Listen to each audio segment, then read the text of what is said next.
నమస్తే, నేను మీ అశ్విని కుమార్. అతనికి ఏమీ పెద్ద ధనము అంటూ ఏమీ లేదు. పెద్దగా రాజకీయ కుటుంబం నుంచి వచ్చిన వ్యక్తి కాదు, అట్లాగే పెద్ద చదువుకున్నది కాదు.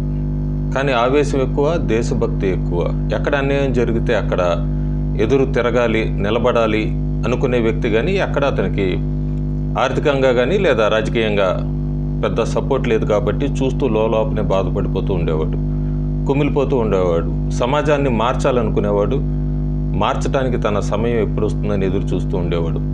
నెమ్మదిగా చదువు అవ్వలేదు కాబట్టి తన సోదరుడు చలనచిత్ర రంగానికి సంబంధించిన వ్యక్తి, ఆయన ప్రోద్బలంతోనే సినిమా రంగంలోకి వచ్చాడు. సినిమా రంగంలోకి వచ్చాక కూడా మొట్టమొదట ఆయన అనుకున్నంత విజయాలు కూడా సాధించలేదు. నెమ్మదిగా పట్టుదలగా ఒక్కొక్క రకమైన చిత్రాల్లో నటిస్తూ అట్లాగే పేరు ప్రఖ్యాతులు సంపాదించుకున్నాడు. అతన్ని ముద్దుగా పవర్ స్టార్ అని కూడా పిలుచుకునేవాళ్ళు ఆయన అభిమానులు. తర్వాత ఇంకా ఇది సరిపోదు, ఏదో చేయాలి ప్రజలకి అంటూ తన సోదరుడు పెట్టిన రాజకీయ పార్టీకి ఆయన కూడా తన చేయూతనిచ్చాడు. కానీ ఆ పార్టీ అనుకున్న ఫలితాలు సాధించలేదు. దాంతో అతను బాగా కుమిలిపోయాడు, లోపలే బాగా బాధపడ్డాడు, ఒంటరివాడయ్యాడు. ఎందుకంటే అన్న గెలిస్తే కనుక రాజకీయ ప్రక్షాళన చేద్దాం అనుకున్నాడు, అది కుదరకపోవడంతో చాలా మదనపడ్డాడు. తర్వాత అవకాశం ఆంధ్రప్రదేశ్ రాష్ట్ర విభజన అంటే తెలంగాణ ఆంధ్రప్రదేశ్ అయ్యాక 2014లో అనుకోకుండా ఒక అవకాశం వచ్చింది. ప్రధానమంత్రి నరేంద్ర మోడీ ఆయన్ని చూసి ఈయన కూడా రాజకీయాల్లోకి వచ్చాడు. రాజకీయాల్లోకి వచ్చాక కూడా అంటే అంతకుముందు రాజకీయాల్లో ఉన్నాడు కానీ తిరిగి సొంతంగా ఒక పార్టీ పెట్టి ఆ పార్టీని బీజేపీతో అలాగే తెలుగుదేశం పార్టీతో అలయన్స్ కింద ఏర్పడి అప్పుడు సమయం లేక ఎన్నికల్లో పోటీ చేయలేదు. అయినా వేచి చూశాడు. 2019 దాకా వేచి చూశాడు. 2019లో కూడా ఆయన అనుకున్న రాజకీయ మార్పులు ఏం కనబడలేదు. 2019లో కేంద్రంలో నరేంద్ర మోడీ మళ్ళీ అధికారంలోకి వచ్చిన రాష్ట్రంలో ఆయన మద్దతు ఇచ్చిన పార్టీ అధికారంలోకి రాలేదు. అంతేకాకుండా ఆయన స్థాపించిన పార్టీ ఒక్క సీటు కూడా గెలుచుకోలేదు. కనీసం ఆయన కూడా అసెంబ్లీలోకి వెళ్ళలేకపోయాడు. 2019 నుంచి 24 ఆయన భాషలో చెప్పాలంటే ఆంధ్రప్రదేశ్లో చీకటి రాజ్యం అన్నాడు ఆయన. 5 సంవత్సరాలు కూడా అసలు అభివృద్ధి కుంటుపడింది, రౌడీజం మాఫియా పెరిగిపోయింది. ఎట్లాగైనా సరే ఈ పార్టీని మళ్ళీ అధికారంలోకి రానియకూడదని తెగించి రౌడీలకి అట్లాగే తన ప్రాణాలకి తెగించి ఎందుకు ఈ రెండు చెప్పాల్సి వచ్చిందంటే ఎన్నికల ప్రచారానికి వెళ్ళినప్పుడు ఆయన మీద చాలాసార్లు దాడులకు ప్రయత్నించారు. బీహారీ ముఠాలు వీళ్ళందరూ కూడా ఆయన్ని చంపడానికి ప్రయత్నించడానికి రంగంలోకి దిగారన్న వార్తలు వచ్చినాయి కాబట్టి అది చెప్పాను, ప్రాణాలకు తెగించని. అట్లాగే ఎక్కడా కూడా విమర్శించడానికి వెనకడుగు వేయలేదు. ఎవరు తను వెనకొస్తున్నారు అన్నది కూడా చూసుకోలేదు, ముందుకే వెళ్ళాడు. ఆ వ్యక్తి జనసేన పార్టీ అధినేత, ప్రస్తుత ఆంధ్రప్రదేశ్ ముఖ్యమంత్రి డిప్యూటీ సీఎం పవన్ కళ్యాణ్. పవన్ కళ్యాణ్ గురించి ఎందుకు ఇప్పుడు ప్రత్యేకంగా చెప్పాలంటే చదువు నేను చెప్పినట్టు విద్య పెద్దగా లేకపోయినా చదువుకోకపోయినా పుస్తకాల మీద మాత్రం బాగా పిచ్చుండేది. ఏ రకమైన పుస్తకం ఇచ్చినా కూడా మనం దానిలో ఏముందని చదివేవాడు.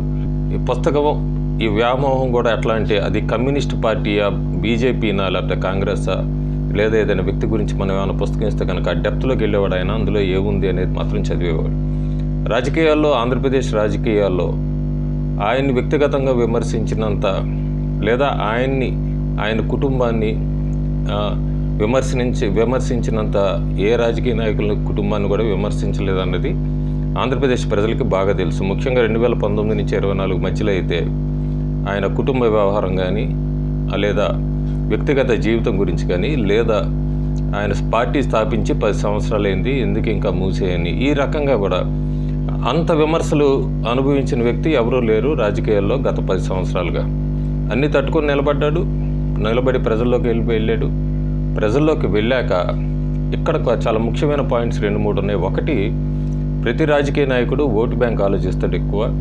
ఏదైనా కమ్యూనిటీని, రిలీజియన్ని, క్యాస్ట్ని దేనైనా విమర్శించాలంటే ఎన్నికలు వస్తున్నాయి, ఆ ఓట్లు మళ్ళీ మన పార్టీకి పడవేమో అని ఒక సంశయం అయితే మనసులో ఉంటుంది. అయినా కూడా పవన్ కళ్యాణ్ చాలా క్లియర్గా చెప్పాడు ఎన్నికల ప్రచారంలో, సనాతన ధర్మాన్ని కాపాడుతాను, హిందువులను కాపాడుతాను. జగన్మోహన్ రెడ్డి, అప్పుడు ముఖ్యమంత్రి జగన్మోహన్ రెడ్డిని కూడా సూటిగా ప్రశ్నించాడు. చర్చిలకు ఒకటేంటి, మసీదులకు ఒకటేంటి, హిందువులకు ఒక ధర్మం ఏంటి, మనది సెక్యులర్ దేశము, అందరూ సమానంగా ఉండాలి. నేను హిందువులకు అన్యాయం జరిగినా, ముస్లింలకు అన్యాయం జరిగినా, క్రిస్టియన్లకు అన్యాయం జరిగినా నేను ముందుంటాను. కానీ ప్రస్తుతం ఆంధ్రప్రదేశ్లో హిందువులకు అన్యాయం జరుగుతుంది, నేను నిలబడతాను, నన్ను గెలిపించండి అని ప్రచారం చేశాడు. అక్కడ ఈ రకమైన ప్రచారం కోసం క్రిస్టియన్ ఓట్లు లేదా ముస్లిం ఓటు బ్యాంకు వాళ్ళ పార్టీకి గండిపడుతుందని ఏమాత్రం ఆలోచించలేదు. ఎన్నికలయ్యాక కూడా అధికారంలోకి ఎన్డీఏ అలయన్స్ కూటమి వచ్చింది, టీడీపీ, జనసేన, బీజేపీ. చాలామంది అనుకున్నారు ఎన్నికల ప్రచారంలో చాలా హామీలు ఇస్తారు, చాలా మాట్లాడతారు, గెలిచాక ఎవరి దారి వాళ్ళు చూసుకుంటారు. పవన్ కళ్యాణ్ కూడా మళ్ళీ సినిమా రంగానికి వెళ్ళిపోతారు గెలిచారు కాబట్టి, లేదా ఫారిన్ వెళ్ళిపోతారు, కొన్ని నెలలు రెస్ట్ తీసుకుంటారు. ఇదంతా కానీ గెలిచినప్పటి నుంచే ఆయన ఒకటే దాని మీద ఉన్నాడు. ఫస్ట్ విజయవాడలో జరిగిన ఒక లవ్ జిహాద్ కేసు సంబంధించి ఒక అమ్మాయి 9 నెలలు వాళ్ళ తల్లిదండ్రులు కేసు పెట్టినా కూడా పోలీసుల నుంచి ఎక్కడా కూడా ప్రతిస్పందన లేకపోతే డిప్యూటీ సీఎంగా ఛార్జీ తీసుకున్న రోజే పోలీసులకి డైవర్ట్ చేశారు. ఆ కేసు తొందరగా సాల్వ్ చేయమని 48 గంటల్లో పోలీసులు ఛేదించి ఆ కేసుని, ఆ అమ్మాయిని కాశ్మీర్లో పట్టుకొని కాశ్మీర్ నుంచి తీసుకొచ్చారు. అది మొత్తం కూడా ఎట్లా ట్రాప్ అయింది ఏంటి అనేది అంతా కూడా ఆ అమ్మాయి అప్పుడే వర్ణించింది. ఆంధ్రప్రదేశ్ ఓటర్లకి, ప్రజలకి అందరికీ కూడా తెలుసు. సో ఆ రకంగా అయిపోయాక ఆయనకి ఇచ్చిన డిప్యూటీ సీఎం పదవే కాకుండా పంచాయతీరాజు వీటి మీద కూడా ఫోకస్ పెట్టారు. పంచాయతీరాజ్ మంత్రిగా కూడా తీసుకున్నాక అక్కడక్కడ అసలు లోటుపాట్లు ఉన్నాయి, ఏమున్నాయి, అట్లాగే స్వతంత్ర దినోత్సవం సంబంధించి మరి 100 రూపాయలు, 250 రూపాయలు వేడుకలకి ఇవ్వటం ఏమిటి అని దాన్ని ఒకటేసారి 10,000 రూపాయలకి తీసుకొచ్చారు పవన్ కళ్యాణ్. అంతేకాకుండా గ్రామ సభలని, అట్లాగే ఎప్పటి నుంచో కూడా విలేజెస్ అంతా కూడా వెనకబడుతున్నాయి, అక్కడ ఏముంటలేదు, వాటి మీదే ఫోకస్ పెట్టాలి, పల్లెటూరు బాగుంటే రాష్ట్రం బాగుంటుంది అంటూ కూడా ప్రస్తుతం ఆయన సుడిగాల పర్యటనలు కూడా చేస్తున్నారు. ఇవి చేస్తూనే వన మహోత్సవాన్ని మొదలుపెట్టారు. వన మహోత్సవంలో కూడా గ్రీన్ ఆంధ్ర, దాదాపు మొక్కల్ని సంరక్షించాలి, మొక్కల్ని పెంచాలి. మొక్కని కొట్టేయటం చాలా తేలిక కానీ పెంచడం చాలా కష్టము. ప్రస్తుతం ఆంధ్రప్రదేశ్ 29% గ్రీనరీగా ఉంది, 50% గ్రీనరీ చేయాలంటూ కూడా మొక్కల్ని ఎట్లా నాటాలి, ఎందుకంటే ఆయనకి ప్రకృతిని కూడా బాగా ప్రేమిస్తాడు. ఆయన దాదాపు హైదరాబాద్ దగ్గర ఆయనకున్న ఈ పొలాలు ఇవంతా వ్యవసాయ క్షేత్రం అంతా కూడా ఆయనకి బాగా తెలుసు. సో మొక్కల్ని ఎలా ప్రేమించాలి, మొక్కల్ని ఎట్లా పెంచాలి, గ్రీనరీగా ఎట్లా మార్చాలి, ప్రకృతిని ఎలా కాపాడాలి, ఒక పక్క దాని మీద కూడా ఫోకస్ పెట్టాడు ఆయన. అంతేకాకుండా చాలా ముఖ్యమైనది ఇంకొకటి, ఇంతవరకు రంజాన్ కిట్ అని చూస్తాం, లేదా క్రిస్మస్ కిట్టు ఇలాంటివన్నీ ఇవ్వటం చూసాం రాజకీయ పార్టీలంతా కూడా. మొట్టమొదటిసారి ఆయన గెలిచిన నియోజకవర్గం పిఠాపురం దాదాపు 12,000 మంది మహిళలకి శ్రావణ మాసం, శ్రావణ శుక్రవారం అని చెప్పి వాళ్ళందరికీ కూడా చీరలు పంపిణీ చేసిన మొట్టమొదటి వ్యక్తి రాజకీయ నాయకుడు పవన్ కళ్యాణ్. ఇవన్నీ ఒక పక్క జరుగుతుండగానే ఎప్పటి నుంచో ఆంధ్రప్రదేశ్లో దాదాపు ఇది 2017లోనే మొదలైంది. దేవాలయాల్ని కొట్టేయడం మొదలుపెట్టారు చంద్రబాబు నాయుడు అప్పుడు ముఖ్యమంత్రిగా ఉండటానికి. దానికి కారణం ఉన్నప్పుడు రోడ్స్ వైడనింగ్ అని కానీ, లేదా ఏదైనా కారణాలు, ఇతర కారణాలు, దేవాలయాలను అంతా కూడా పట్టించుకోవట్లేదు అంటూ మొదలుపెట్టారు. ఆ తర్వాత వచ్చిన జగన్మోహన్ రెడ్డి ప్రభుత్వం మీద అసలు హిందువులనే పట్టించుకోవట్లేదు, దేవాలయాలను పట్టించుకోవట్లేదు, క్రైస్తవ మతం లేదా మతం మార్పిడి ఇవన్నీ కూడా ఎక్కువైన ఆంధ్రప్రదేశ్లోని తీవ్ర విమర్శలు ఉండేవి. వీటినన్నింటినీ దాటుకుంటూ వచ్చారు. చంద్రబాబు నాయుడు కూడా గతంలో కంటే కూడా చాలా మారిన వ్యక్తిలా కనబడుతున్నాడు. ప్రస్తుతం పవన్ కళ్యాణ్ ఇచ్చిన సూచనలు కూడా ఆయన స్వీకరిస్తున్నాడు. ఇద్దరూ కలిసి ఏం చేయాలి, ఏ రకంగా రాష్ట్రాన్ని ముందుకు తీసుకెళ్ళడమే కాకుండా హిందూ ధర్మాన్ని, సనాతన ధర్మాన్ని ఎట్లా కాపాడాలి, ఇవన్నీ కూడా ఆలోచించి కూర్పు చేసి ఇద్దరు కలిసి సీఎం, ఆంధ్రప్రదేశ్ ముఖ్యమంత్రి, డిప్యూటీ సీఎం ఇద్దరు బుధవారం నాడు చాలా మంచి స్టేట్మెంట్ డెసిషన్ తీసుకున్నారు. ఇది ఆంధ్రాలో దాదాపు వేద విద్య ఇవన్నీ పూర్తి చేసిన వాళ్ళకి 3,000 రూపాయలు నెలకి ఇవ్వటం, అలాగే ఈ నాయి బ్రాహ్మణులు వీళ్ళందరూ కూడా దేవాలయాల్లో ఉండే వాళ్ళందరికీ కూడా జీతం 10,000 నుంచి 25,000 దాకా పెంచడం, అట్లాగే 1,683 టెంపుల్స్, అందులో పూజారులు వీళ్ళందరూ ఉన్నారు, వాళ్ళకి జీతం 10,000 వస్తుంది, దాన్ని ఇప్పుడు 15,000కి పెంచడం. సో ఇవన్నీ కూడా, వీటన్నిటికన్నా ముఖ్యమైనది కూడా హిందూ దేవాలయాల్లో అన్యమతస్థులకు ఎవరికి కూడా ఉద్యోగాల్లో ఉండకూడదు, ఉద్యోగాలు ఇవ్వకూడదు, ఎవరైనా ఉన్నా కూడా వాళ్ళని తక్షణం తొలగించాలని.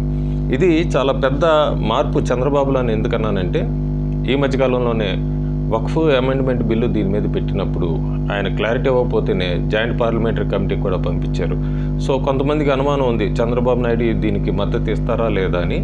కానీ ఆయన కూడా పవన్ కళ్యాణ్తో చర్చించి, పవన్ కళ్యాణ్, చంద్రబాబు నాయుడు ఇద్దరు కూడా జాయింట్గా ఈ హిందూ దేవాలయాల గురించి స్టెప్ తీసుకుంటాం. చాలా మంచి నిర్ణయం అంటున్నారు అక్కడ ఆంధ్రప్రదేశ్ ప్రజలందరూ కూడా. మనం చాలా రాష్ట్రాల్లో చూస్తున్నాం, కర్ణాటక, తమిళనాడు, కేరళ ఇలాంటి రాష్ట్రాల్లో హిందూ దేవాలయాల్లో అన్య మతస్థులు చాలామంది అక్కడ ఉంటున్నారు ఉద్యోగాల్లో. అంతేకాకుండా ఆ హుండీల్లోకి వెళ్తున్నదంతా కూడా గవర్నమెంట్కి వెళ్తుంది ఎక్కువ శాతం, పూజారులకి లేదా అర్చకులకి, వీళ్ళందరికీ కూడా. దాదాపు తమిళనాడు అయితే చాలా అర్చకులు దయనీయ పరిస్థితుల్లో ఉన్నారు. ఇక్కడ ఆంధ్రప్రదేశ్లో కూడా 2004-05లో అప్పటి ముఖ్యమంత్రి రాజశేఖర రెడ్డి నెమ్మదిగా దీని మీద దృష్టి పెట్టుకుంటూ వచ్చారు. క్రమేపీ అది పెరుగుతూ వచ్చింది. ప్రస్తుతం 2019 నుంచి 24 మాత్రం మధ్యలో హిందూ దేవాలయాలు టీటీడీతో కలిపి కూడా చాలా అంటే ఇట్లా అన్యమతస్థులందరూ కూడా ఉద్యోగాల్లో ఉన్నారు. అక్కడేం పెద్ద పట్టించుకోవట్లేదు, సరిగ్గా పరిశుభ్రత లేదు. ఇవన్నీ అంటే ఎన్డీఏ అధికారంలోకి వచ్చాక మళ్ళీ వీటి మీద దృష్టి పెట్టింది. టీటీడీ ప్రక్షాళన జరుగుతుంది. హిందూ దేవాలయాల గురించి కూడా ఆలోచించారు. ఈ అర్చకులకి లేదా వేద విద్య చేసిన వాళ్ళకి ఇవన్నీ ఇవ్వటం, ఇదంతా కూడా అందరూ చంద్రబాబు నాయుడుతో ముఖ్యంగా ఇదంతా అవటం పవన్ కళ్యాణ్ వలన అనేదైతే మాత్రం ఒక మాట వినపడుతోంది. పవన్ కళ్యాణ్ చాలా గెలిచాక కూడా అన్నాడు, ఆయన సనాతన ధర్మాన్ని కాపాడుతాను. అంతేకాకుండా ప్రధానమంత్రి నరేంద్ర మోడీ దగ్గర నేను చాలా నేర్చుకున్నానంటూ మోడీ ఎదురుగుండానే ఆయన మీరున్నంత వరకు కూడా భారతదేశాన్ని, సనాతన ధర్మాన్ని ఎవరు ఏం చేయలేరు, మేమందరం కూడా తల ఒక చేయి వేస్తుంది దీన్ని కాపాడటానికి అన్నాడంటేనే ఏమాత్రం ఓటు బ్యాంక్ గురించి ఆలోచించకుండా ప్యూర్గా పూర్తిగా ఇంతవరకు ఆంధ్రప్రదేశ్ రాష్ట్రంలో ఒక రాజకీయ నాయకుడు సనాతన ధర్మం గురించి, అది భారతీయ జనతా పార్టీకి సంబంధించిన నాయకుడు ఎవరైనా ఉన్నారు అంటే మొట్టమొదటి వ్యక్తి పవన్ కళ్యాణే. సెప్టెంబర్ 2వ తారీఖు ఆయన జన్మదినం జరుపుకుంటున్నారు. ఆ సందర్భంగా మా ఛానల్ తరఫున ఆయనకు శుభాకాంక్షలు తెలుపుతూ సనాతన ధర్మాన్ని ఎట్లాగే ముందుకు తీసుకెళ్లాలని కోరుకుంటున్నాం. Thank you.